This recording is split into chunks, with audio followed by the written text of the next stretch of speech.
நான் இன்னைக்கு ஒரு ஆக்டரா இன்னைக்கு இந்த சமூகத்துல இருக்கேன்னா, அதுக்கு நீங்க மட்டும் தான் காரணம். ஏன்னா, எனக்குள்ள இருக்கிற நெறைய விஷயங்கள கண்டுபிடிச்சு, என்ன இன்னைக்கு இந்த சமுதாயத்துக்கு இன்ட்ரோடியூஸ் பண்ணி, இன்னைக்கு நான் ஒரு ஹீரோயினா இருக்கேன் அப்படின்னா, அதுக்கு முழுக்க முழுக்க நீங்க தான் காரணம். எனக்கு தன்னம்பிக்கைய குடுத்து, எப்படி அ உறுதியா இருக்கணும். ஒரு பெண் எந்த அளவுக்கு சமுதாயத்துல வெற்றிகரமா இருக்கணும், அதுக்கான அவசியம் அப்படின்னு சொல்லிட்டு, எனக்கு சின்ன சின்ன விஷயங்கள கூட டீச் பண்ணது நீங்க தான். ஆனா உங்களுடைய இறப்புக்கு என்னால வர முடியலன்னு நினைக்கும்போது, எனக்கு ரொம்பவும் வருத்தமா இருக்குது. உங்களுடைய முகத்த கடைசியா ஒரு முறை பார்க்கணும் அப்படின்னு சொல்லிட்டு, எனக்கு ரொம்பவும் ஆசையா இருக்குது அப்படிங்கிற மாரி ரொம்பவும் கண்கலங்கி பேசியிருக்காங்க ரேவதி. நான் உங்கள ரொம்ப மிஸ் பண்றேன். என்னுடைய வாழ்க்கையோட மொத்த ஒரு பலனா உங்கள நான் நினைக்கிறேன். அது மட்டும் இல்லாம, நான் ஹீரோயினா இருக்கிறேன். இன்னைக்கு இந்த சமூகத்துல நான் ஒரு அந்தஸ்தோட இருக்கேன்னா, அதுக்கு முழுக்க முழுக்க நீங்க தான் காரணம் அப்படிங்கிற மாதிரி ரொம்ப உடைஞ்சு பேசியிருக்காங்க நடிகை ரேவதி. நடிகை ரேவதி பாரதிராஜாவோட இறப்புக்கு தெரிவிச்ச விஷயங்கள பத்தி தான் நாம இந்த வீடியோல டீட்டெயிலா பார்க்க போறோம். வீடியோக்குள்ள போறதுக்கு முன்னாடி நீங்க நம்ம சேனலுக்கு புதியவரா இருந்தா மறக்காம சிபி ட்ரெண்டிங்க சப்ஸ்கிரைப் பண்ணி ஃபாலோ பண்ணிக்கோங்க. மனோஜோட இறப்புலேருந்து நீங்கள் மீண்டிருக்க மாட்டீங்க அப்படிங்கிற விஷயம் எல்லாருக்குமே நல்லா தெரியும். ஏன்னா எந்த அளவுக்கு உங்கள் மகனை நீங்கள் நேசிச்சிங்க அப்படிங்கிற விஷயம் எல்லாருக்குமே நல்லா தெரியும். அது மட்டும் இல்லாமல் மனோஜோட இறப்பில் இருந்து நீங்கள் மலேசியாவில் இருக்கிறதா நிறைய பேர் சொன்னாங்க. ஸோ மகள் கூட மனைவி கூட நீங்கள் மீதி வாழ்க்கையை கழிக்க போகிறீங்க அப்படிங்கிற மாதிரி நாங்கள் எதிர்பார்த்தோம்.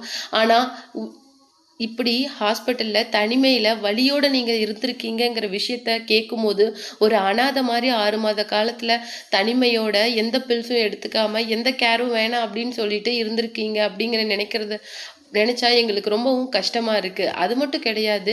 வாழ்க்கையில நிறைய விஷயம் நீங்க பார்த்துருக்கிறீங்க. அந்த மகனோட இழப்பு அப்படிங்கிறது உங்களால தாங்கிக்க முடியல. அது மட்டும் இல்லாம, அந்த ஒரு துயரமான நேரத்துல மொத்த குடும்பமும் உங்கள இப்படி யூஸ் பண்ணியிருக்காங்க அப்படின்னு நினைக்கும்போது ரொம்பவும் கஷ்டமா இருக்குது.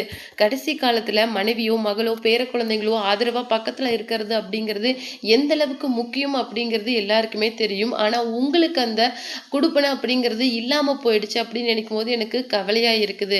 கடைசியில மகளோ சரி, மருமகளோ சரி எல்லாருமே சொத்துக்கு முக்கியத்துவம் கொடுத்து உங்கள அனாதையா விட்டுட்டாங்க அப்படின்னு எனக்கு கேள்விப்படும்போது அந்த அளவுக்கு துயரமா இருந்தது. எப்பேற்பட்ட மனிதன் அவரு அப்படின்ட்டு வார்த்தையால சொல்லிட முடியாது. எத்தனை பேர் இன்னைக்கு சமூகத்துல அவர் ஆளாக்கி விட்டிருக்காரு.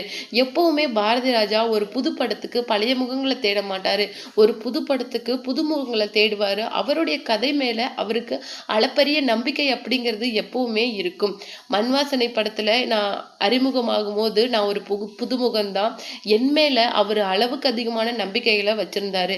எப்பவுமே அவருடைய படங்கள்ல ஒரு புது விதமான விஷயங்கள் இருக்கும்.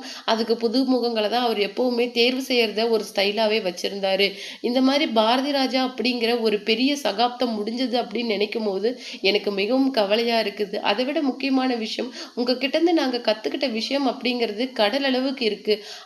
அதை வச்சு எத்தனை ஜென்மங்களுக்கு வாழலாம், அவ்வளவு அறிவுரைகளை நீங்க எங்களுக்கு கொடுத்துருக்கீங்க அப்படின்னு சொல்லிட்டு உங்களுடைய ஆத்மா சாந்தி அடையணும் அப்படிங்கிறதா என்னுடைய முதல் பிரேயரா இருக்கும் அப்படின்னு சொல்லிட்டு நடிகை ரேவதி பாரதி ராஜாவோட இறப்பை பத்தி ரொம்பவும் எமோஷனலா கண்கலங்கி பேசியிருக்காங்க.